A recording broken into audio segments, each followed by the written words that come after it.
Wow, I should have recorded out here before. This is so cute.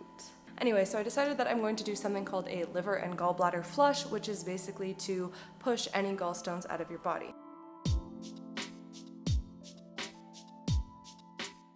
So I've been dealing with a lot of skin stuff, which is a representation of an internal imbalance that is autoimmune, etc. If you've been following my videos, I have showed my skin a little bit and it's looking really, really good now. It's just blotchy, it's flat, it's way less itchy, it's way less bleeding. So if you want to watch any other videos on the detoxification process, knowing that I have topical steroid withdrawal, among other things, those are on my channel. My eyes are also red because of the same thing. To keep the very long story very short, had eczema, used topical steroids for a long time, just a little bit of eczema, stopped using them, got something called topical steroid withdrawal, which means your body's addicted to the steroids, it's not making its own cortisol, freak out, huge rashes, dry everywhere, bleeding, the whole thing. Have been working to heal that naturally because there is no cure except for taking more steroids, and I do not want to be steroid dependent for my whole life. It's been about a year so far. I've had 2 big waves of a lot of symptoms with a nice break in between that was 2 months long. That's actually the only indescribable part of my experience because a lot of other people who go through topical steroid withdrawal, it's kind of like builds, peaks, and then stops, but it might still be over the course of a year or whatever. Recently, I got some blood work done and it was also suggesting lupus, which is an autoimmune disease. Same with eczema, it's an autoimmune condition. I really don't believe that an autoimmune disease is a life sentence. I believe that we can heal our bodies. I believe our body wants to heal if we just get out of the way, and I'm going to be an example of that, so people can know that you can heal from autoimmune. And of course, there's a difference between being in remission and being cured, etc. But what I know is it's just not gonna run my life. And so it's important for me to invest time, energy, money now to healing, even though, trust me, it's been hell, because it's gonna be for the rest of my life. In this video, I'm gonna give some details on the liver flush. There's a pretty famous book around it, which I do not have, but I got a copy of the actual steps from the doctor that I'm working with. So basically, one of the first things you need to do is drink a lot of Epsom salt water. I mixed it up in here. It actually dissolved super, super well. I bought food grade Epsom salt very specifically, and now I need to drink it. So I thought this would be a nice thing to do on camera because with the blog posts that I've been reading, people have said that this is pretty tough. And so I guess I just want to give a realistic expectation of how bad it is to drink this much salt water. I feel like I shouldn't smell it. And apparently you can chase it with a little bit of vitamin C powder or a little bit of lemon juice in water, which I also have. So I'm actually just gonna do this while it's cold. I think plug my nose and I'll be fine. Okay, good thing I'm thirsty. Holy, whoa, that was unexpected. Okay, so that was so bitter, and I actually read someone's comment on some blog post and they said, I hated how bitter it was. And I really thought it was gonna taste like you were drinking the ocean, like that salt sensation you can feel. It didn't taste salty at all, it tasted so bitter. But now I have a tablespoon of salt in my digestive system, so that is gonna get things going, I'm sure. So anyway, that wasn't bad at all. 1 dose down. I'm gonna take a second dose in 2 hours. 2 hours after that, I'm gonna drink a bunch of oil, then we're gonna go to sleep, and I'm going to surely excrete a bunch of gallstones. Can't wait. Out of all my YouTube videos, I seriously get so lazy when I make these ongoing ones because I'm tired. I'm doing something that is uncomfortable. I'm sorry. But I think you're here for the information, for the experience, for the details. So perhaps the quality of the visual isn't as important because I'm pretty sure the sound is also good. And I know the editing is all right. So second dose, Epsom salts. Probably gonna be bitter. Cheers. I'm not ready. Okay, yes I am. I really could not believe how bitter it is. It doesn't taste salty at all. It tastes bitter. I feel nauseous. This is olive oil and grapefruit juice. It's half a cup and half a cup. It's suggested to use a third a cup of grapefruit juice, but I would rather drink this and then drink the rest of the grapefruit juice after. So it says if you like salad dressing, vinaigrette, this won't be hard. And it also suggested using a straw. So, I've done oil pulling before where you put a bunch of coconut oil in your mouth and it's pretty gross texture, but at least I'm kind of used to it.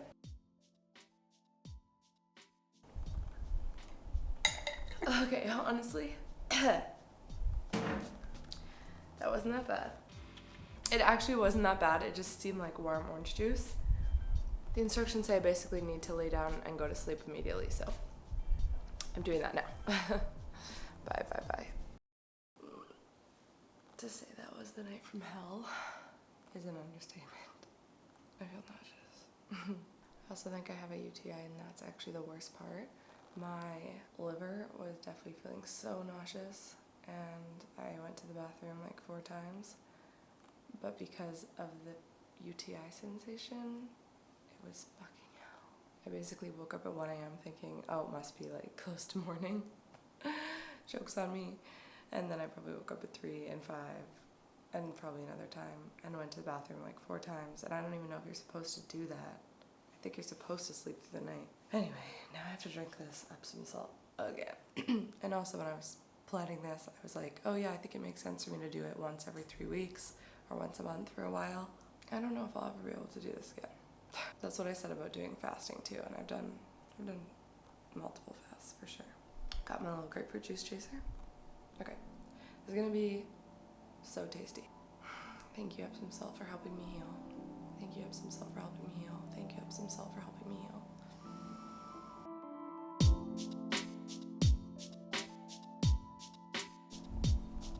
Why did I put so much water in this one?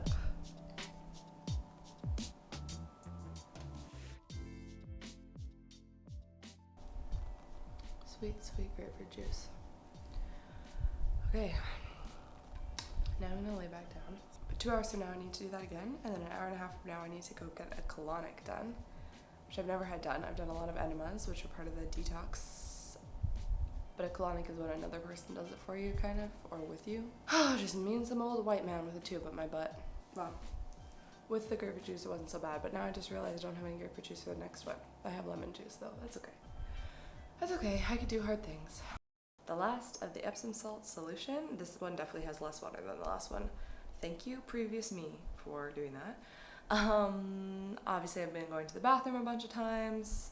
Some people say when they do these that there's like hundreds if not thousands of stones. To be honest, I've seen nothing. My toilet is a bit weird where it's like a really small amount of water that you see because I guess it just goes down quickly, but they're supposed to float. Sorry, I know this is so gross, but this is the point of this video. And when I did a parasite detox before, I had the same experience where I couldn't see anything that was going on. I'm not about to use a strainer or something. It just seems bizarre to me that other people's results are so obvious. Can I blame it on my toilet, or is it my body is just not releasing this stuff?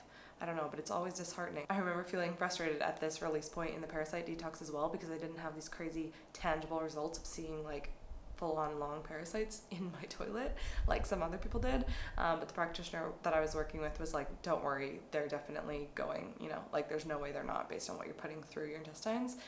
So I just trust the same thing is happening here. And it will still happen for the rest of today. So I guess this is still only the end of the dose, and yeah, I trust it'll keep going. So luckily I'm super thirsty right now, which hopefully will make this easier to drink. And I have some lemon water to chase it. So bottoms up, baby.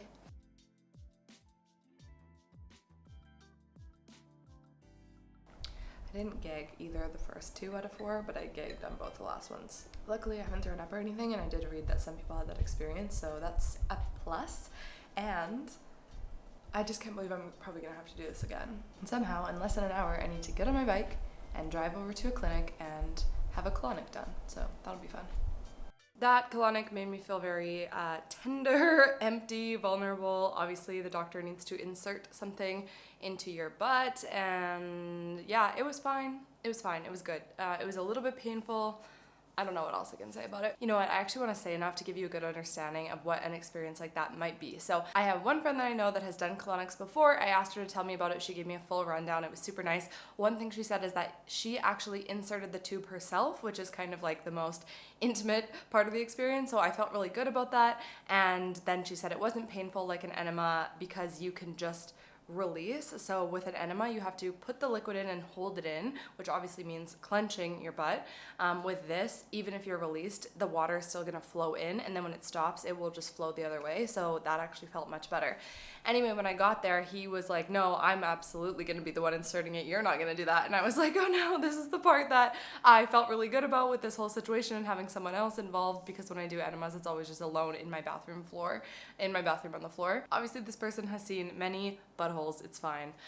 So we did that. We talked. He was a nice Austrian man, and we had to actually do 3 rounds of filling the liquid in. So again, to give you context so that if you are going to do this, you just feel a little bit more prepared. When you do an enema, the tip that you insert is really small, like as small as a pen. This was much bigger, like the size, I was going to say a toonie, that's very Canadian, like the size of the top of a bottle, like a beer bottle or something like that.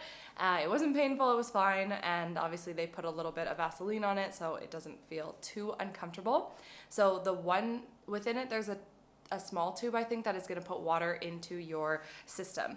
When it does this, it can fill your entire intestines with this filtered, sterile, surgery-grade water that is going to help release. And ideally, it also helps to remove mucus plaque from the intestinal lining, which is something I've really been trying to do. I think that it's been naturally happening, but when you do a treatment like this, the doctor can actually see what's coming out. And I've said before how with the toilet that I have, I just haven't seen results. And so it's a bit disheartening for me. And today, when I went in, we did 3 rounds. The goal was to do 2 liters of water each time. So the first time I actually got the full 2 liters. The next time I got to about 1.5 before I told him, no, stop, it's a bit too painful. And then the third time, I think it was about the same 1.5 because some of the liquid stays in there. Since you're lying on your back, there's no gravity to move it forward. So even when he stops the liquid and we move more into the release, it's just whatever can naturally flow out from you lying horizontal. So then, of course, when you stand up and go to the bathroom in the end, there's still more water coming out. What other questions might you have? Maybe how long it takes. So I think the whole thing took about 30 minutes, and we talked a little bit at the start. He explained to me what was going to happen, and then each round was probably between 5 and 10 minutes. So the water goes in pretty slow, and then you don't need to hold it or anything. You just release it, but you want to make sure that most of it is out, or the doctor needs to make sure, which he can tell by the speed of the liquid flowing through the tube, I guess. And then you do it 2 more times. I'm going to go back tomorrow, do the same thing, and then the next day the same thing again.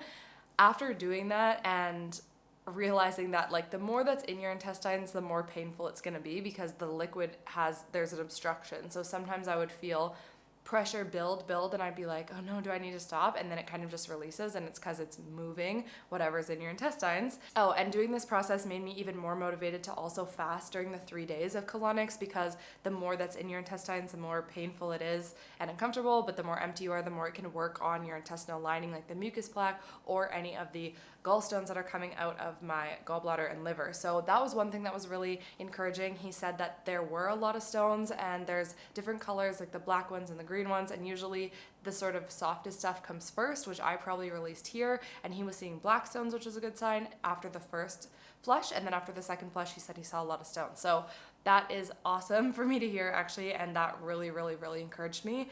Overall, when I was laying there, even though it's like a bit of pain, not that much pain, to be honest. I have a low pain tolerance.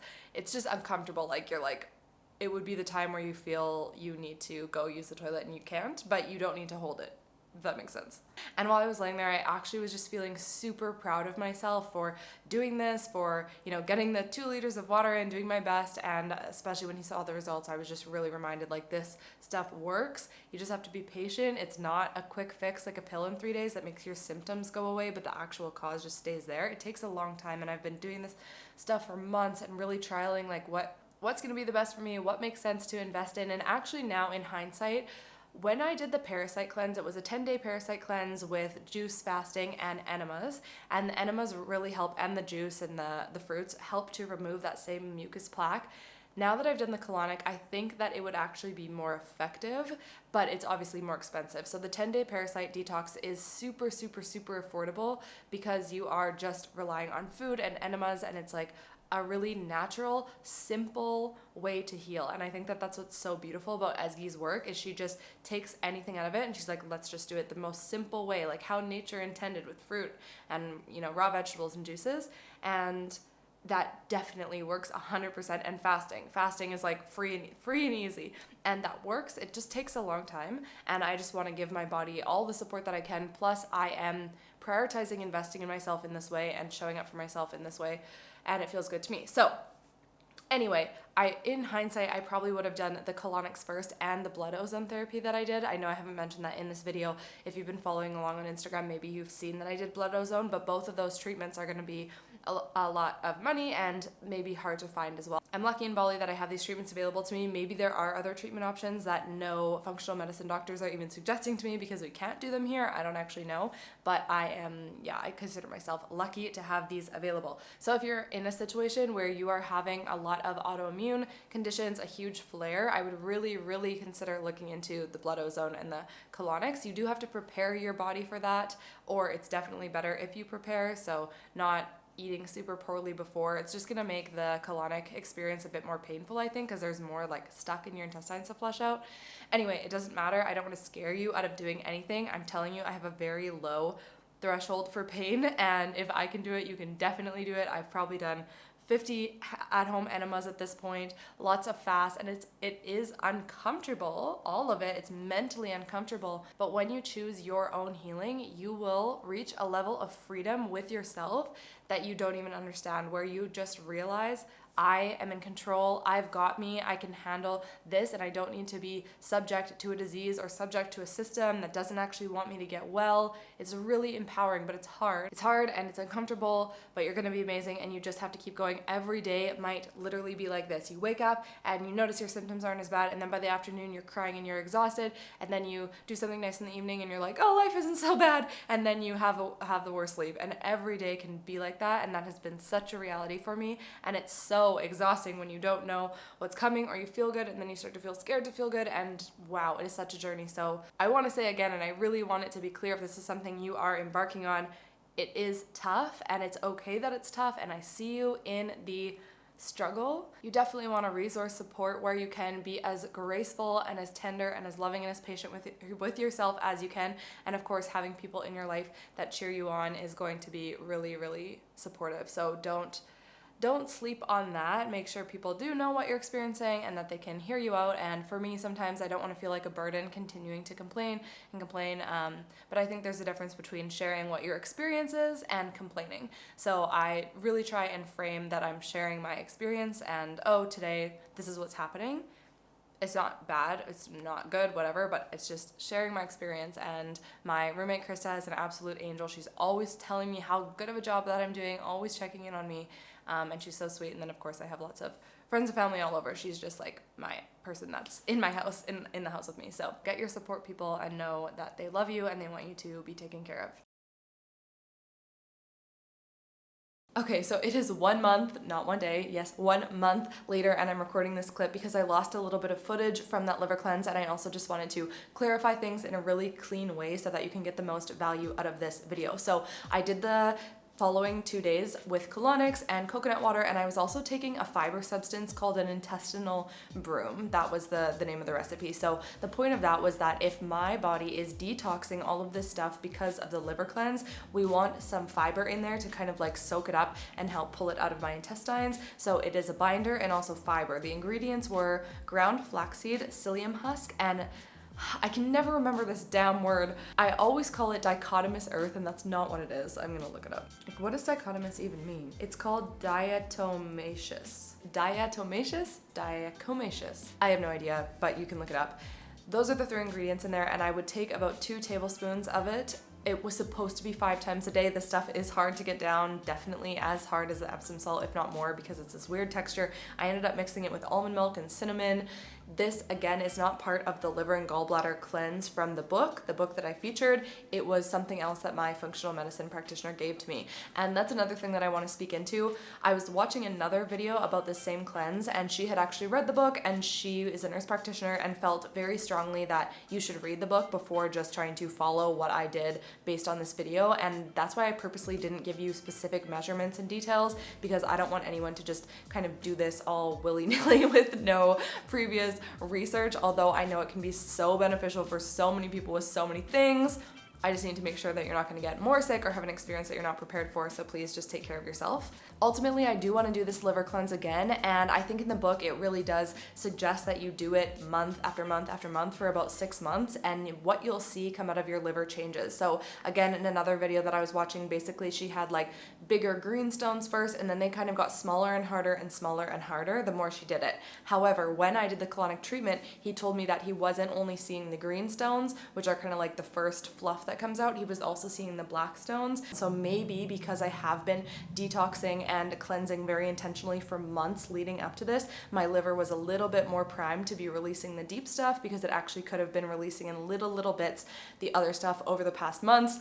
Either way, I just came off of a 5-day juice cleanse, and on the last day I thought, oh my gosh, should I be doing this liver cleanse again because my body's really prepped? But honestly, on a mental health level, I just could not handle another night of being super uncomfortable yet, but I do know that this is something I will come back to. And I even spoke on this video how after I did the first 10-day detox, I thought I will never be able to do that again, and sure enough, I just did a 6-day one again this week. All to say that these are very powerful tools, and when you start experimenting with these tools with your body, you will get to know when your body needs and wants to do the same thing again, and then it's just a matter of getting mentally prepared and physically prepared and doing it. And maybe one last little perspective I can plug in here for you. General practitioner doctors only have about 8 hours of nutrition training in their whole schooling. So considering everything they have to learn about every medicine and every antibiotic and every symptom and every disease and all of these things, they don't have a lot of time in their education to learn about nutrition. In fact, in healthcare, a dietitian is someone who knows more about nutrition, and even then, what we know is that basically the research takes 15 years to get into actual university training, unless you're in like the top tier universities in the world, and even still, it can be really behind what we know and what is being taught. And also, lots of these simple ancient medicine and Eastern medicine practices are so cheap that certain systems that rely on you spending a lot of money in them don't want to use something so simple that can be so powerful in your body. So if you go to talk to your doctor about certain chronic symptoms you're having, and it is your intention that you don't necessarily want to use medicine and you want to try an alternative route, just be open-minded if they tell you that you're wrong, because again, they only have their own perspective, and it really is up to you to take matters into your own hands and to learn about your own body. And I know that can be so overwhelming, and trust me, I have done so much trial and error and using different things, and sometimes I don't even know what's working, because I might be doing lymphatic massages but also using a specific essential oil and also eating this certain way, and I don't have the ability to just manage myself so strictly that it's like, okay, all I do is drink water, and then I eat oranges and see what happens, and then I drink water, and then I just eat eggs and see what happens. I'm not going to be able to do that. I would rather just take care of my body holistically and find stuff that makes me feel good. And I know that this liver cleanse, while it was a bit intense, it does make me feel really good, along with the other things that I've been doing, like blood ozone cleaning, eating very high fruit diet, which I know is another controversial one. And I'm not here to tell you that any of my ways are right. I'm just telling you what I am trying and how it feels and how it might look for you, so that you have insight to the options that you have on your own healing journey, no matter if you are chronically ill and dealing with a diagnosed disease or autoimmune condition, or just feeling general fatigue and drowsiness and, you know, headaches or whatever it is. I'm gonna wrap it up there before I ramble too long, but I do have a lot of health knowledge. I actually have a nutritional science degree, and I have been in this industry for a long time. While it is not my main offering in the way that I actually work in my business is through mindset and personal development work and somatic therapy with clients, because I just love working on the subconscious and our body. However, all to say that I would love to continue the conversation about nutrition as well. If there's anything that you're curious about and I have insight into it, I would be happy to speak into it in the comment box. So I will see you there or on another video. Thank you so much for being here. Chat soon.